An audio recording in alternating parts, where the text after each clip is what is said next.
참 참담합니다. 저는 그 당시 상황을 직접은 동시로는 보지 못했고 자고 일어나서 법원에 누가 난입했다더라 얘기를 듣고 제가 깜짝 놀랐습니다.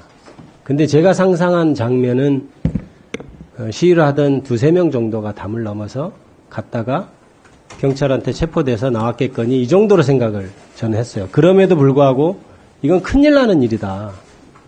어떻게 법원에서 결정을 하는데 2-3명이 난입을 해서 그런 방식으로 시위를 할 수 있는가. 이건 법치주의가 무너진 일이다라고 생각을 했는데 막상 나중에 동영상을 보니까 이거는 제가 상상하는 것을 완전히 뛰어넘은 폭동이라고 이름 붙여도 모자랄 정도의 어떤 그런 행위여서 너무나 참담하고 과연 이것이 원인이 근본적으로 무엇인가. 정말 뿌리째 뽑아내지 않으면 이번에 이 나라의 법치주의는 정말 다시 회복할 수 없는 것 아닌가라는 큰 위기감을 느낍니다. 법원행정처 차장님. 예. 어떠세요? 이번 일이 일어났을 때 어떤 느낌이 들으셨나요? 우선 이번 사태 직후에 법원행정처장께서 입장을 발표하신 것처럼 이번 사태는 법치주의에 대한 전면적인 부정이자 중대한 도전으로서 절대 일어나서는 안 되고 용납될 수도 없습니다.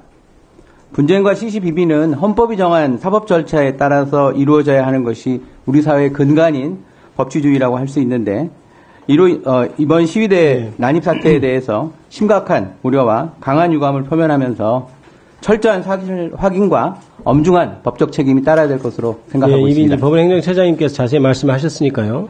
법무부 장관 대행 차관님께 묻겠습니다. 이런 일이 왜 일어났다고 생각하세요? 기본적으로 이 사안 자체는 앞에서 말씀드린 바대로 법치주의와 사법체의 근간을 훼손하는 중대한 사안으로 생각을 합니다. 그 원인이야 어찌됐든지 간에 이런 일이 벌어진 것 자체는 있어서는 안 될 일이 통상 검찰에서도 법원과 견해가 다른 경우들이 있죠.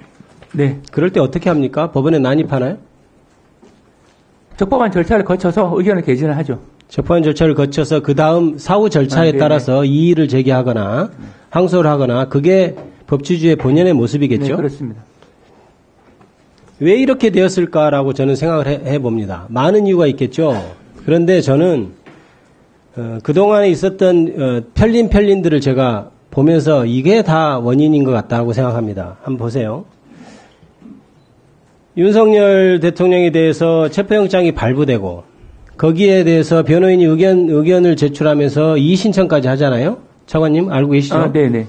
거기서 이의신청이 기각됐지 않습니까? 네. 체포영장 발부는 정당하다. 그 다음에 다시 2차 체포영장이 발부됐어요. 그것도 역시 법원이 옳다고 판단해서 내준 거겠죠.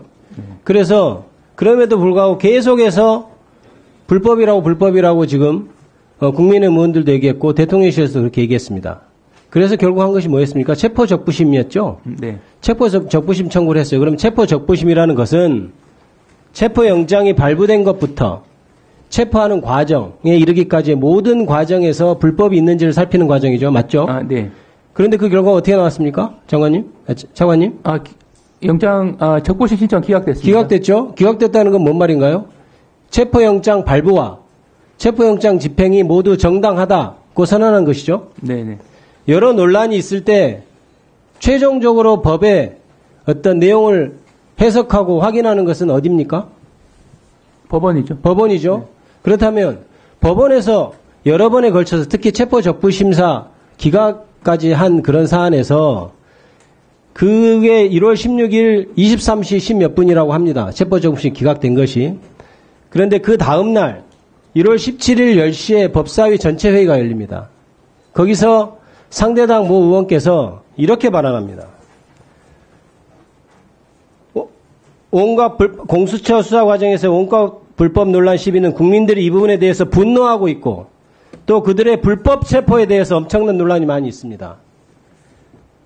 체포 적부심까지 해서 기각이 된 그 다음 날 바로 열린 법사위 회의장에서 불법 체포라고까지 하고 있어요. 이것이 이미 법원에서 선언된 것에 대해서 정치인이 그런 얘기를 하는 것은 지지자들에게 심각한 사인을 줄 수 있다. 심각한 오해를 줄 수 있다. 이런 점에 대해서 발언할 땐 굉장히 책임감을 갖고 해야 됩니다. 본인이 동의하지는 않지만 향후 법원 절차에서 이의 제기해서 밝혀나가겠다든지 이런 얘기는 얼마든지 가능하겠죠. 그런데 이미 법원에서 체포영장, 체포적부심사까지 기각된 것을 불법 체포라고 규정하고 그것을 지금 모든 국민들이 보는 자리에서 이렇게 얘기하는 것이 적절하다고 생각하십니까? 차관님 어때요? 네, 기본적으로 뭐 변호인이 적법한 변론권 행사의 범위와 한계와 관련된 문제일 수도 있는데 기본적으로 이런 이제 엄중한 사안일수록 법과 원칙에 따른 절차 준수가 필요하다고 생각합니다. 적절한 발언이라고 생각하냐고 묻지 않습니까? 그런 발언이. 뭐 적절성 여부에 대해서 뭐 제 판단까지 말씀드릴 사항은 아닙니다. 그럼에도 불구하고 오늘 모 의원께서는 또 수사권, 공수처 수사권 운운하고 있어요.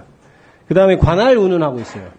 그거는 이미 체포영장, 변호인 의견서에 담겼어야 될 내용이고 이미 법원에서 수차례 얘기가 됐을 얘기입니다. 그렇다고 생각하지 않으십니까, 차관님?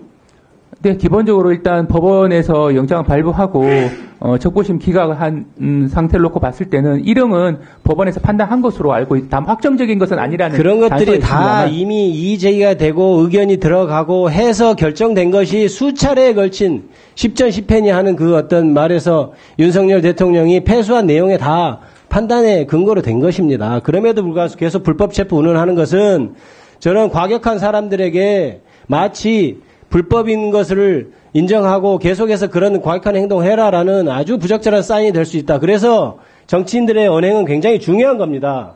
아까 존경하는 박은정 의원께서 여러 가지 지금 다른 의원들이 말씀하신 거를 틀어줬는데 이렇게 되면 결국 법치주의를 훼손하고 저런 집단행동을 하라고 얘기하는 거하고 뭐가 다르겠습니까? 그렇게 얘기하는 본인들 의원들조차도 법치주의의 보호를 받고 있다는 것, 이걸 명심해야 됩니다. 그 자신들도 법치주의라는 외피가 나를 보호해주고 있고 그래서 그 자신이 안전하고 그렇게 자유롭게 얘기할 수 있다는 거 이거를 알아야 된다고 생각합니다. 차관님 그에 대해서 한마디 하시죠. 네, 법치주의와 적법 절차를 준수해야 된다라고 하는 필요성에 대해서 공감합니다.